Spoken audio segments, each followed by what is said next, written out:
ধরনের ঘরের মধ্যে যে কোনো সময় আল্লাহ পাক রব্বুল আলামিনের গজব নাজিল হতে পারে। এই 3 ধরনের ঘরকে আল্লাহ পাক রব্বুল আলামিন বড় অপছন্দ করে থাকেন। 1 নাম্বার হচ্ছে যেই ঘরের মধ্যে নারীর আওয়াজ পুরুষের তুলনায় উচ্চ হয়ে থাকে, সেই ঘরের মধ্যে প্রতিদিন 70,000 ফেরেশতা লানত পাঠিয়ে থাকে।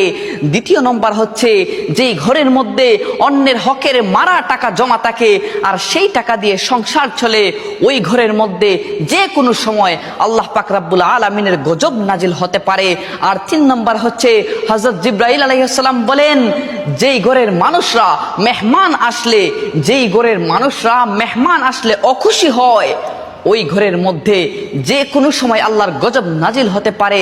যদিও নামাজ পড়া হয় ওই ঘরের মধ্যে, ফেরেশতারা সওয়াব লেখেন না, নামাজের সওয়াব লেখেন না। নাউজুবিল্লাহ।